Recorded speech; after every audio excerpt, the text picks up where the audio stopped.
Hello जी, this is welcome back to the YouTube channel. आज हम कोलगेट के बारे में बात करेंगे और उसके रिजल्ट्स के बारे में बात करेंगे। लेकिन स्टार्ट करने से पहले प्रीमियम ग्रुप की अपडेट हम आपको दे दें कि पोल के विद इन मंथ्स हमारे तकरीबन चारों टारगेट्स हिट हो चुके हैं। और इसी तरह पीपीएल भी हमारे पास तकरीबन दूसरा टारगेट हमारे पास विद इन 1-2 मंथ्स हिट हो चुका है। तो अल्हम्दुलिल्लाह स्विंग कॉल्स देते हैं हम, इंट्राडे नहीं करते, but we are making good gains with minimal fees. अगर आप लोग ज्वाइन करना चाहते हैं यू कैन कॉन्टैक्ट मी, और नंबर अब आपके पास 0305 4300 963 है। आप लोग कॉन्टैक्ट करके पार्ट बन सकते हैं प्रीमियम का। इसके अलावा फॉरेक्स की कॉल्स दी जाती हैं, वो फ्री दी जाती हैं। डिस्क्रिप्शन में उसका चैनल का लिंक मौजूद है। दो फ्री ग्रुप हैं, उनके लिंक भी डिस्क्रिप्शन में मौजूद है। फ्री ग्रुप में कॉल्स नहीं दी जाती, वो सिर्फ आप लोगों के लिए एक ग्रुप बनाया हुआ है ताकि आप लोग आपस में बातचीत कर सकें, एक दूसरे के एनालिसिस देख सकें, एक दूसरे से बातचीत कर सकें, अपने डिसीजंस ले सकते हैं बेहतर अंदाज में एक्सपर्ट लोगों से गाइडेंस लेके। अच्छा जी, तो कोलगेट के प्राइमरीली मैं फंडामेंटल्स की बात कर रहा हूँ, लेकिन टेक्निकली भी इसको देखेंगे। अभी आज ही 1 अगस्त को कोलगेट ने अपनी फाइनेंशियल रिजल्ट्स पब्लिश किए हैं of the year ended June 30 2025। इसने आपके पास बोनस नहीं दिया और सिर्फ डिविडेंड दिया। और बोनस इसने जो पिछली बार दिया था, इसने 2023 में जून में दिया था। तो मतलब 2024 में भी इसने अभी बोनस नहीं दिया हमें, और 2025 में भी इसने अभी हमें कोई बोनस नहीं दिया। ओके, तो अब हम देखें इसके रिजल्ट्स के बारे में, और रिजल्ट्स के कंपैरेटिवली हम फिर एनालाइज करते हैं इसकी डेट्स क्या बनती हैं, एक्स डेट वगैरह। अच्छा जी, जो फाइनल कैश डिविडेंड इसने अनाउंस किया है वो 29.5 रुपीज़ का किया है, जो कि 295% बनता है। अगर 29.5 रुपीज़ को करंट प्राइस से डिवाइड करें, if I have calculator, 29.5 rupees को करंट प्राइस से मतलब 18 से डिवाइड करें और 100 से मल्टीप्लाई करें, तो आपके पास यील्ड निकल के आती है 2.2% की। तो मतलब कि इसने इस क्वार्टर अपना करंट प्राइस के मुताबिक 2.2% का डिविडेंड दिया है। ईएलडी आप खुद ही कैलकुलेट कर लें। यहाँ पे इन्होंने मेंशन किया है इंटरिम कैश डिविडेंड जो ऑलरेडी इन्होंने 32 रुपीज़ का पहले दिया था, उसमें ये ऐड मज़ीद उसमें ये 30 रुपीज़ का तकरीबन अभी डिविडेंड इन्होंने दिया है। The above entitlement will be paid to share holders whose name will appear in the registers of members on September 18th। तो मतलब कि जो आपके पास 18 सितंबर है वो आपके पास रिकॉर्ड डेट है। ठीक है, बुक क्लोजर डेट इन्होंने मेंशन किया हुआ है 19 से 26 तक इनकी बुक क्लोजर डेट है, जो कि तकरीबन एक हफ्ता बनता है। और उससे एक पहले दिन 18 सितंबर इनकी रिकॉर्ड डेट होती है, और उससे पहले एक दिन 17 सितंबर, अगर हम यहाँ पर देखें 17 सितंबर इनकी एक्स डिविडेंड डेट होती है। और उससे एक दिन पहले मतलब 16 is the last date for you guys to avail the dividend. तो 16 को मतलब कि 16 सितंबर को, जो कि ट्यूसडे बनता है, आप डिविडेंड लेंगे तो T+2 की सेटलमेंट के मुताबिक 18 तक आपके रिकॉर्ड डेट में, उनकी रिकॉर्ड डेट है 18 तक आपके सीटीसी वगैरह में वो हो जाएंगे ट्रांसफ़र शेयर्स। और देन आपके पास 19 से 27 एक हफ्ता आपकी बुक क्लोजर डेट्स हैं। तो 16 तक आपने डिविडेंड अगर लेना है तो 16 तक आपको ये शेयर्स परचेज करने पड़ेंगे। ठीक है, ओके। अब नेक्स्ट चलते हैं अभी। अच्छा, अब एक और चीज़ एनालिसिस करने से पहले मैं चाहता हूँ कि कोलगेट पामोलिव के बारे में आप लोगों की क्या राय है, अपने कमेंट सेक्शन में हमें बताएं। प्लस इसके बारे में आपको क्या चीज़ अच्छी लगती है, क्या चीज़ नहीं अच्छी लगती। और ऑब्वियसली ये है तो नॉन शरिया, तो जो लोग शरिया इन्वेस्टर्स हैं वो तो ओनली इसमें इन्वेस्ट करेंगे, और नॉन शरिया इन्वेस्टर्स हैं वही इसमें इन्वेस्ट करेंगे। तो और इसके अलावा क्या आप लोगों को चीज़ इस कंपनी के बारे में अच्छी नहीं लगती? तो कुछ कहने से पहले कंपनी के बारे में, इट्स इट्स एविडेंट कि ये कंपनी आपके पास एक स्टेबल कंपनी है, और अगर इससे आप मल्टीबैगर रिटर्न्स एक्सपेक्ट कर रहे होते हैं तो वो आप नहीं कर सकते। हाल तो हमने इससे मल्टीबैगर रिटर्न्स बनाए हैं, लेकिन वो स्विंग ट्रेडिंग से बनाए हैं। जो लोग मुझे पहले से फॉलो कर रहे हैं उन सबको पता है कि हमने ये स्टॉक यहाँ पर उठाया था, कहीं ना कहीं 1100 1200 के करीब करीब उठाया था, और हमने जो अपने 3 टीपीज थे वो 34% तक हिट किए थे विद इन सम वीक्स। तो ये मैंने फ्री यूट्यूब में बताया था और इसके एनालिसिस भी बताया था मैंने। तो अब मज़ीद इसको देखते हैं। पहले तो बात तो ये है कि मल्टी बैगर स्टॉक नहीं है, तो जो भी इसमें इस तरह इन्वेस्ट कर रहा है कि भाई ये आपको एक साल में मल्टी बैगर रिटर्न्स दे देगा, लाइक 10x दे देगा, 20x दे देगा, तो इस तरह नहीं होने वाला। क्योंकि इस तरह की जो बड़ी कंपनीज होती हैं ये आपकी स्टेबल कंपनीज होती हैं और एक स्पेसिफिक परसेंटेज ही पर ईयर अपनी टॉप लाइंस में इंक्रीज कर रही होती हैं, देन आपके मार्जिन्स में इंक्रीज कर रही होती हैं। तो ये आप लोगों को चीज़ें ये इन्वेस्टमेंट से पहले पता होनी चाहिए। ओके, तो अगर आप टर्नओवर देखें, जिसको आप अगर टॉप लाइंस भी कह सकते हैं, अगर आप यह देखें तो इसमें क्लियरली इंक्रीज देखने को मिला है। लेकिन आपकी जो कॉस्टिंग है, कॉस्टिंग डिक्रीज हुई है, विच इज़ वेरी गुड कि कंपनी ने सेल्स भी इंक्रीज की हैं और कॉस्टिंग भी डिक्रीज की है। ये एक प्लस पॉइंट होता है उस कंपनी के लिए कि जो बहुत अच्छी जिसकी मैनेजमेंट होती है और जो अपनी कॉस्टिंग्स को बहुत अच्छा मेंटेन कर रही होती हैं। तो टर्नओवर की बात करें तो आपका नेट टर्नओवर भी इस साल ज़्यादा निकल के आया है क्योंकि आपकी टॉप लाइन ज़्यादा थी, एंड अगेन कॉस्टिंग्स आपकी कम हो गई, तो इवेंचुअली आपका जो ग्रॉस प्रॉफिट है वो भी ज़्यादा निकल के आया है। तो अगेन इसको ग्रॉस मार्जिन आप खुद ही कैलकुलेट कर ले कितना परसेंट बनता है। सेलिंग एंड डिस्ट्रीब्यूशन कॉस्ट तकरीबन तकरीबन सेम है, which is also good. Sales increase हुई हैं लेकिन कॉस्टिंग ज़्यादा इंक्रीज नहीं हुई। इसकी मेजर वजह यही होती है कि आपकी जो ये प्रोडक्ट्स बनाता है ये शेल्फ प्रोडक्ट्स होती हैं, ये शेल्फ पे ही पड़ी रहनी होती हैं, इन्होंने कहीं ट्रैवल नहीं करना होता ज़्यादा। बस ये जाती हैं आपकी कंपनी की इन्वेंट्रीज है जहाँ पर ये सेल आउट होनी होती हैं बड़े ग्रोसरी स्टोर्स में, वहाँ पर चली जाती हैं बस, और उसमें ज़्यादा एक्सपेंसेस आपके लगते भी नहीं हैं। एडमिनिस्ट्रेटिव एक्सपेंसेस ज़्यादा हुए हैं थोड़े से, कोई मसला नहीं है, जो बिजनेस ग्रो करेगा तो एडमिन एक्सपेंसेस भी ज़्यादा होंगे। अदर एक्सपेंसेस थोड़े से ज़्यादा हुए हैं, अदर इनकम आपके पास कम हुई है। आई एम नॉट श्योर कि अदर इनकम इनकी कहाँ से आ रही है, मे बी इन्होंने जहाँ अपना कैश रखा हुआ है वहाँ से कोई आपको इंटरेस्ट मिल रहा है, या फिर कहीं और से अपनी सब्सिडरीज वगैरह कोई भी छोटी कंपनी इन्होंने अपनी बनाई होंगी वहाँ से आ रही है, यहाँ पे इन्होंने मेंशन नहीं किया। ट्रांसमिशन रिपोर्ट में हो सकता है मेंशन हो। प्रॉफिट फ्रॉम ऑपरेशंस भी ग्रो हुए हैं, विच इज़ आल्सो गुड। इसके अलावा आगे आप finance cost and bank charges लगा लें, जितने बैंक में पैसे रखे उनके चार्जेस होते हैं yearly. Profit before levies and taxation आपका ये है, और profit after before taxation levy निकाल के ये है, और प्रॉफिट आफ्टर टैक्सेशन टैक्स निकाल के वो ये है। ठीक है, ये भी आपको इंक्रीज देखने को मिला है, और टैक्सेशन आपको इस साल ज़्यादा देनी पड़ी है। ऑब्वियसली आपके पास जब प्रॉफिट ज़्यादा जनरेट हुआ है तो आपको टैक्सेशन भी उस हिसाब से ज़्यादा देनी पड़ेगी। अब इनकम स्टेटमेंट से आपको पता लगता है कि कंपनी इज़ ग्रोइंग गुड, और कंपनी की जो प्रॉफिट्स हैं वो इंक्रीज हो रहे हैं। ऊपर कोई भी इस तरह की चीज़ नहीं है जो मुझे लगे कि हाँ भाई इसमें ये मसले वाली चीज़ है, नहीं।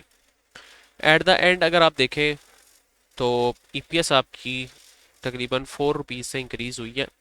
अगर आप सिंपल इसको कैलकुलेट भी करना चाहें ना तो 75.78 माइनस 71.23, ये चेंज बनता है 4.55 का, और इसको डिवाइड कर दें 71.23 से और 100 से मल्टीप्लाई कर दें तो आपका 6 पॉइंट तकरीबन 4% अर्निंग्स में इंक्रीज देखने को मिला है, विच इज़ वेरी गुड। ठीक है, मार्जिन आप इस तरह मार्जिन भी आप कैलकुलेट कर सकते हैं। नॉन करंट एसेट्स की बात करें तो प्रॉपर्टीज़ की वैल्यूज़ में इंक्रीज़ हुआ है। ये देखें ना, ये होता है कि आपको एविडेंट इंक्रीज देखने को मिलता है, लेकिन ईफर्ट की स्टेटमेंट में जो ना पिछला एनालिसिस किया उसमें ये एविडेंट इंक्रीज नहीं देखने को मिला बल्कि डिक्रीज देखने को मिला। खैर, इंटेंजिबल एसेट्स की वैल्यू में भी इंक्रीज हुआ है, मतलब इन्होंने जो सॉफ्टवेयर वगैरह लिए हुए हैं इन्वेंट्री मैनेजमेंट के लिए या कोई भी, उनकी वैल्यूएशन में भी इंक्रीज देखने को मिला है। लॉन्ग टर्म लोन्स आपके पास यहाँ पर इंक्रीज देखने को मिल रहा है, लॉन्ग टर्म सिक्योरिटी डिपॉजिट्स में इंक्रीज देखने को मिल रहा है, डेफर्ड एसेट्स में। तो ओवरऑल अगर आप एसेट्स की बात करें, नॉन करंट एसेट्स की, तो उसमें इंक्रीज देखने को मिला, which is a plus for a company. Current assets की बात करें तो करंट एसेट्स तकरीबन तकरीबन सेम है, और इसकी वजह क्या है, स्टोर्स एंड स्पेयर्स अगर आप यहाँ पे देखें, यहाँ पे इंक्रीज देखने को मिला है स्टॉक। अच्छा, ट्रेड डेब्ट्स में भी इंक्रीज देखने को मिला है। तो आपका जो कौन सी वैल्यू है जो इस दफ़ा ज़्यादा इंक्रीज नहीं हुई, वो है अदर रिसीवेबल्स। तो आपके जितने भी रिसीवेबल्स हैं वो आपके इंक्रीज नहीं हुए, तो मतलब आपकी जो एक्स्ट्रा इनकम यहाँ से आई है वो इस दफ़ा कम के पास देखने को मिली है। कुछ आपके ट्रेड डेब्ट्स, मतलब जो लोगों ने पैसे देने थे, वो भी डिक्रीज हुए हैं। तो eventually not a big issue, but total assets आपके पास तकरीबन सेम है, which is also a plus कि एटलीस्ट मेंटेन्ड है ये सारी चीज़ें। अच्छा, इक्विटी एंड लाइबिलिटीज़ में अगर देखें तो नॉन करंट लाइबिलिटीज़ भी डिक्रीज हुई हैं, और जो आपकी टोटल लाइबिलिटीज़ हैं वो भी डिक्रीज हुई हैं। इसी तरह आपके पास करंट लाइबिलिटीज़ भी डिक्रीज हुई हैं। तो आप सिंपल सिंपल जो आप करंट रेशो का टेस्ट करते हैं, अगर करंट रेशो के टेस्ट में आप पिछले साल को 56 को डिवाइड करें पिछले साल के नॉन करंट लाइबिलिटीज से, सॉरी करंट लाइबिलिटीज से, और इस साल की जो कि दोबारा 56 है उसको डिवाइड करें नॉन करंट करंट लाइबिलिटी से, तो आपके पास इवेंचुअली जो आपकी करंट रेशो है वो ज़्यादा निकल के आएगी, क्योंकि आपके पास न्यूमिनेटर सेम है और डिनोमिनेटर कम हो गया। मैं आपको करके भी दिखा देता हूँ। यहाँ पर अगर आप 56 को डिवाइड करें 19 से, तो 2.9 निकल के आता है, और 17 से डिवाइड करें तो 3.2 निकल के आता है। तो 2.9 और 3.2, जिससे ये पता लगता है कि 2025 में आपके पास कंपनी ने एसेट्स को मेंटेन किया है या एसेट्स को ग्रो किया है, लेकिन लाइबिलिटीज़ को, जो कि current liabilities short term liabilities होती हैं, उसको कम किया है, which is very good for a company. कि कंपनी अपने एसेट्स को सेम रख रही है उस जगह पे, कंपनी की मैनेजमेंट इतनी स्ट्रांग है कि उसने एसेट्स को मैनेज किया हुआ है, लेकिन लाइबिलिटीज़ आहिस्ता आहिस्ता कम कर रहे हैं, चाहे वो नॉन करंट लाइबिलिटीज़ हैं या आपके पास करंट लाइबिलिटीज़ हैं। तो मतलब कंपनी में लिक्विडिटी का मसला नहीं है, कंपनी के पास कैश मौजूद है कि अगर उसको सारी लाइबिलिटीज़ भी यदि अभी भी अदा करनी पड़ जाए तो वो कर सकती है, और फिर भी उसके पास करंट एसेट्स फिर भी बचे होंगे। ओके, आगे चलते हैं। अभी तक कंपनी में सारा कुछ बहुत अच्छा है। Cash flow from operating activities मुझे थोड़ा सा डिक्रीज देखने को मिल रहा है यहाँ पर, और उसकी वजह यह है कि आपके पास इस दफ़ा कंपनी के कैश कम आपके पास हुआ है कैलकुलेट, और उसके मुकाबले में आपके पास लेवीज ज़्यादा लगी हैं। तो लेवीज अगेन ग्रॉस मार्जिन्स पे लगती हैं और ग्रॉस प्रॉफिट पे लगती हैं, उसके बाद लेवीज कैलकुलेट होती है, फिर प्रॉफिट निकलता है, सॉरी टैक्सेशन निकलती है, देन आपके पास आगे सारी चीज़ें चलती हैं। तो ठीक है, इसमें ये बियरेबल है, हमारे लिए कोई इतनी घबराने वाली बात नहीं है as a share holder. Long term loans का कैश निकला है, लॉन्ग टर्म लोन्स में इन्होंने इस दफ़ा कम कैश पे किया है, पिछली दफ़ा ज़्यादा किया था, which seems to be all right, क्योंकि इस दफ़ा कंपनी के पास ऑलरेडी नेट कैश कम जनरेट हो रहा था, तो कंपनी ने इस दफ़ा सोचा होगा कि आपके लॉन्ग टर्म के जो पैसे हैं वो कम हम पे कर देते हैं पिछली दफ़ा के मुकाबले में। Long term security deposits again, staff retirement gratuity पे, रिटायरमेंट के आपके पास बाद जो पैसे पेंशन वगैरह पे होती हैं वो इस दफ़ा कम हुई है। इसके अलावा लॉन्ग टर्म डिपॉजिट्स आपके पास इंक्रीज यहाँ पर आपको देखने को मिला है, वहाँ से कैश आया है, जितने आपने लॉन्ग टर्म डिपॉजिट्स जमा करवाए हुए थे वहाँ से कैश आपके पास इनफ्लो हुआ है। अभी भी हमारे पास डिक्रीज तो देखने को मिला है, but still it is bearable, क्योंकि अभी भी स्टिल ये टर्म पॉजिटिव है, लेकिन ईफर्ट के केस में ये नेगेटिव थी। खैर, ईफर्ट का ऐसे कंपैरिजन नहीं बनता, ये सिर्फ आपकी मालूमात के लिए मैं बता रहा हूँ। Payments from property plants and equipments, वहाँ से उन्होंने कोई, इनके पास पेमेंट्स गई हैं, इन्होंने कोई पेमेंट की है, कोई प्रॉपर्टी खरीदी होगी, purchase of intangible asset software वगैरह कुछ खरीदे होंगे। बाकी ये सारी चीज़ें यहाँ पर मेंशन है। जो जो सेविंग अकाउंट्स हैं उनके जाहिर सी बात है आपके इंटरेस्ट रेट कम हो रहे हैं, तो जो सेविंग फिक्स डिपॉजिट्स होते हैं उनके प्रॉफिट्स भी कम होंगे, तो यहाँ पर इन्होंने कम प्रॉफिट्स भी शो हो रहे हैं। इसके बाद इवेंचुअली अच्छी चीज़ ये है कि पिछले साल ये नेगेटिव में थे इन्वेस्टिंग एक्टिविटी से कैश, लेकिन इस दफ़ा पॉजिटिव में है। वैसे अगर ये नेगेटिव में भी होता तो कोई मसला नहीं था, इससे यही पता लगता है कि कंपनी अपने अपने ही बिजनेस के अंदर ज़्यादा इन्वेस्टमेंट कर रही है या शेयर होल्डर्स को डिविडेंड दे रही है। ये भी चीज़ हमारे पास अभी फ़िलहाल फ़ाइन है, कोई मसले वाली बात नहीं है इसमें। ठीक है। इसके बाद अगर हम देखें तो आपके पास जो फाइनेंसिंग एक्टिविटी से कैश निकल के आया है वो आपके पास नेगेटिव निकल के आया है। इसमें कंपनी ने कहा है कि उसने डिविडेंड दिए हैं। फिर आपके पास लॉन्ग टर्म जो पेमेंट्स हैं वो की हैं, financing payments, payment of lease liabilities वो की हैं। तो जिसकी वजह से ये पिछले साल भी नेगेटिव था, इस साल भी नेगेटिव है, कोई मसला नहीं है। आखिर में जो कैश एंड कैश इक्विवेलेंट्स हैं वो आपके पास नेगेटिव निकल के आए हैं, लेकिन एक बड़ी कंपनी के लिए इतना मसला नहीं होता, क्योंकि उसको पता है, वो इतने सालों से बिजनेस रन कर रही है, उसको पता है कि इनके अगर कैश शॉर्ट टर्म के लिए नेगेटिव भी होगा तो आगे कहीं ना कहीं इनको कैश आना ही है कहीं ना कहीं से, चाहे वो आपके पास अदर इनकम से हो जाए, चाहे वो अदर आपके पास किसी सेकेंडरी रिसोर्सेज से हो जाए, कुछ भी हो, लेकिन ये कैश आगे मेंटेन कर लेते हैं। तो सो फार क्या मुझे लगता है, सो फार मुझे कंपनी में कोई इस तरह की बात नहीं लगती कि कंपनी में कोई घबराने की ज़रूरत है, और स्टिल इसमें इन्वेस्टमेंट की जा सकती है।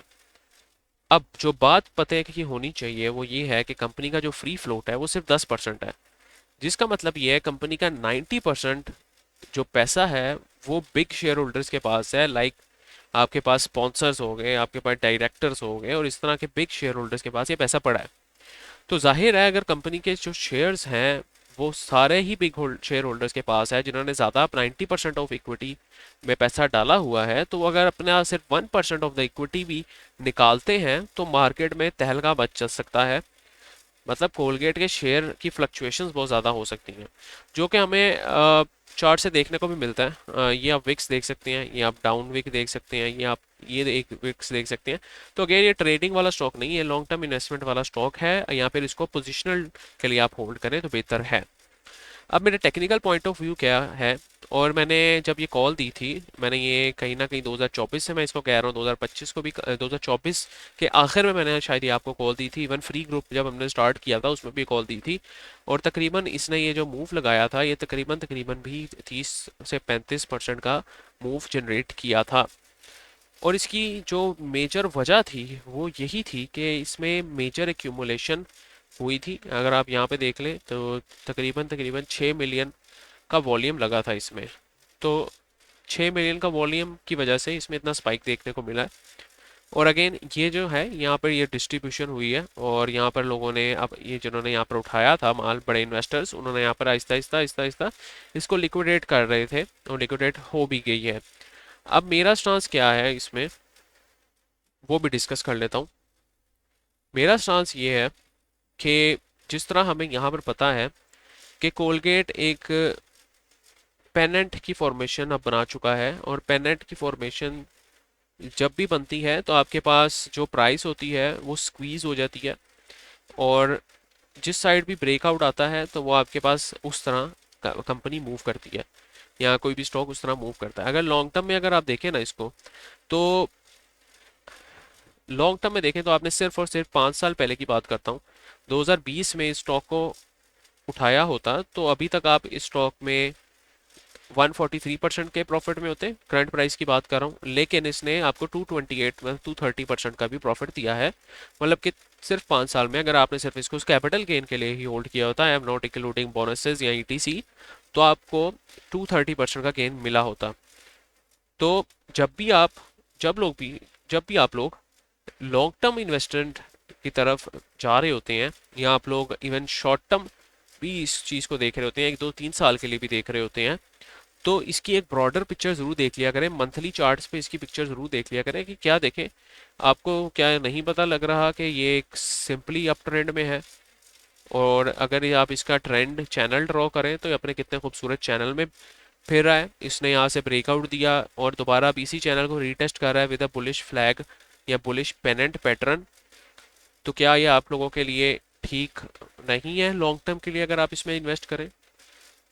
बिल्कुल ठीक है। अगर पेनेंट के मुताबिक आप इसके जो टारगेट्स हैं वो भी लगाते हैं तो आपके टारगेट्स जो बनते हैं वो आपके 2300 के टारगेट्स बनते हैं। अब ये मंथली चार्ट खोला हुआ है मैंने, तो कोई ये ना कहे कि 2300 के टारगेट्स को अचीव करने में कि अभी उठा लेंगे तो हम कल जो है इर्जा भाई ने बताया था कि कल 2300 पे चला जाएगा, नहीं। इसको सिंपल सिंपल सी बात है, इसको 2300 में भी जाने के लिए कम से कम 1 2 3 साल और रिक्वायर्ड हैं। तब तक हो सकता है कि ये डाउनवर्ड्स चले। ये देखें, अगर आप यहाँ पर देखें तो ये कितनी कैंडल्स बनी है, और ये मंथली की बात कर रहा हूँ, ये कितनी कैंडल्स बनी है, ये बल्कि 972 कैंडल्स है, मतलब कि तकरीबन 3 साल इस स्टॉक ने कंसोलिडेट किया बस। लेकिन अगले ही जो आपके पास 3 महीने हैं जो आप लगाएं, उसने 100% दे दिया। तो इस तरह के स्टॉक्स में आपके पास जो टाइटली हेल्ड होते हैं उसमें मूवमेंट्स एग्रेसिव होती हैं। तो लेकिन ये चलते अपनी मर्जी से हैं। जब आपका बड़ा इन्वेस्टर चाहेगा, जो बड़ा पैसा जिसके पास है, वो इसको मूव करेगा। हमारा आपका काम ये है कि इसको अच्छे जोन्स में बाय करके रख ले। ठीक है, जिन्होंने यहाँ पर बाय किया वहाँ पे मैंने वॉल्यूम से आप लोगों को बता दिया था कि वॉल्यूम से आपकी गेम ऊपर जाने वाली है, गेम उठने वाली है। वॉल्यूम से उसने आपको पंप भी दिया। तो स्टिल इसमें मुझे लगता है पोटेंशियल है, अभी भी ये जमा हो रहा है। और आहिस्ता आहिस्ता आहिस्ता आहिस्ता अब उन्होंने जब इसको डाइल्यूट कर दिया है, मतलब लिक्विडेट कर दिया अपने होल्डिंग्स को, तो अब दोबारा इसको जमा करेंगे। जो मुझे लगता है, अगर आपने इसको पहले से उठाया हुआ है और आपने इसके प्रॉफिट बुकिंग नहीं की, तो मुझे जहाँ तक लगता है कि इसका जो मेजर अच्छा जोन है जहाँ पर इसको आप एवरेज कर सकते हैं, न्यू एंट्री तो आप अभी भी ले सकते हैं और न्यू एंट्री का मसला नहीं है, लेकिन ऑल इन नहीं जाना हमने, सारे एक्यूमुलेशन नहीं करनी इस वक्त। जो अच्छी प्राइस बनती है वो करंट प्राइस से तकरीबन तकरीबन 11% डाउन बनते हैं। तो जो प्राइस रेंज बनती है 1130 से 1185 की प्राइस रेंज बनती है, जहाँ पर मुझे लगता है कि ये स्टॉक अच्छी वैल्यू पे मुझे टेक्निकली लगेगा। लेकिन फंडामेंटली अगर देखूँ तो मुझे फंडामेंटली अभी भी ये अट्रैक्टिव प्राइस पे लगता है। तो this was my stance on Colgate. और मेरी वीडियो यूट्यूब पे है, पड़ी है। आप मेरी वीडियो बेशक संभाल के रख लें, मेरे वर्ड्स नोट कर लें। अगले 5 सालों में, अगले 3 से 4 सालों 5 सालों में ये आपको 2300 से ऊपर ही मिलेगा इंशाल्लाह, if I am not wrong technically. And अगर मेरा एक्सपीरियंस, लिमिटेड एक्सपीरियंस बोलता है जो। अब थोड़ा सा इंडिकेटर्स पे चलता हूँ, ड्राइंग्स को मैं रिमूव कर देता हूँ, इंडिकेटर्स पे चलता हूँ। आरएसआई हमें क्या शो करता है जनाब? आरएसआई वीकली में हम देखें तो आरएसआई 40 के पास पास है। इसने यहाँ से एग्जैक्टली 30 पे सपोर्ट बनाई थी। जो आरएसआई की वाली स्ट्रेटजी है, जो लोग जिनको नहीं पता वो हमारी आरएसआई वाली स्ट्रेटजी देख सकते हैं। जब 30 पे सपोर्ट बनाता है हम इसको बाई करते हैं। इवन अगर यहाँ पे देखें, यहाँ पे भी 30 पर सपोर्ट बनाई, हमने इसको बाई किया और इसने रैली दी। दोबारा अगर ये कहीं 30 पे सपोर्ट बनाए तो ये आपको एग्जैक्टली इसी रेंज में मिलेगा जो मैंने आपको पहले बताया था। तो वहाँ पे आप दोबारा बाई कर सकते हैं। इसके अलावा हम वॉल्यूम्स वॉल्यूम्स आपके पास ज़्यादा नहीं है अभी फ़िलहाल। वो वॉल्यूम्स जब ज़्यादा लगना स्टार्ट हो जाएंगे तब भी आपको, आप ये चेक भी रख सकते हैं, आपके वॉल्यूम्स आपके पास जब ज़्यादा लगना स्टार्ट हो जाए तो भी आप इसको एक्यूमुलेट कर सकते हैं। अगर वीकली में देखें तो वीकली में हमारे पास वॉल्यूम्स इंक्रीज हो रहे हैं। और आप देखें प्राइस डिक्रीज हो रही है लेकिन वॉल्यूम्स इंक्रीज हो रहे हैं। देन आपके पास आरएसआई भी सपोर्ट जोन के पास है। तो आई एम एक्सपेक्टिंग के in near future, month weekly chart की बात कर रहा हूँ, कि कहीं ना कहीं ये बुलिश डाइवर्जेंस इस तरह बनाए, हमारे जोन्स में मिले हमें, तो ये दोबारा 80 प्लस, आपके पास 70 प्लस 60 प्लस इजी आरएसआई में जा सकता है। और यहाँ पर आपको एक अच्छा गेन भी मिल सकता है। तो कंसोलिडेशन में, यहाँ पे कंसोलिडेशन में जब आपके वॉल्यूम्स इंक्रीज हो रहे होते हैं तो वो इंडिकेट कर रहे होते हैं कि आपके पास एक अच्छी रैली आने वाली है। तो अगर ये कंसोलिडेशन में, अगर सिर्फ इतने एरिया की बात करूँ, ये जितनी देर रहेगा और जितने आपके वॉल्यूम्स इंक्रीज होते रहेंगे उतना ही आपके पास एक इस स्क्रिप्ट में पोटेंशियल होगा कि मज़ीद ये ऊपर अपर जाए। अभी भी मैं कहता हूँ इस स्क्रिप्ट को आपने रखना है तो उन पैसों से रखें, होल्ड करें जो आपको नहीं चाहिए, अभी नहीं चाहिए, नियर फ्यूचर नहीं चाहिए। लेकिन उन पैसों को अभी ना डालें कि जो आपको इन नियर फ्यूचर 1 2 सालों में रिक्वायर्ड हैं। मोर देन पोजिशनल जाएगी ये ट्रेड, इन्वेस्टमेंट पर्पज़ के लिए होगी। स्विंग हम इसमें कर सकते हैं लेकिन अभी स्विंग के लिए रिकमेंडेड नहीं है। वो तभी था जब हमने 2023 में इसको उठाया था। तो उम्मीद करता हूँ आपको वीडियो पसंद आई होगी। वीडियो पसंद आई तो बस लाइक शेयर सब्सक्राइब। इस तरह की वीडियोस बनाने में मुझे रिसर्च करनी पड़ती है बहुत और मेरी मेहनत रिक्वायर्ड होती है। तो अगर आप प्रीमियम ज्वाइन करना चाहते हैं इस नंबर पे कांटेक्ट कर सकते हैं। फ्री ग्रुप के लिंक्स भी डिस्क्रिप्शन में मौजूद है और फॉरेक्स फ्री चैनल भी डिस्क्रिप्शन में मौजूद है। सिर्फ हमारी एक प्रीमियम सर्विसेज है जो हम अभी प्रोवाइड कर रहे हैं, वो सिर्फ PSX प्रीमियम ग्रुप है, बाकी सारी सर्विसेज हमारी फ्री हैं। तो नेक्स्ट टाइम के लिए भाई को इजाज़त दीजिए। दुआ में याद रखें, आपके कमेंट्स बहुत मैटर करते हैं और मुझे मोटिवेट करते हैं कि मैं नई वीडियोस बनाता रहूँ इस तरह की। तो अपना ख्याल रखें, अपने इस चैनल का ख्याल रखें। भाई को इजाज़त दीजिए। अल्लाह हाफिज़।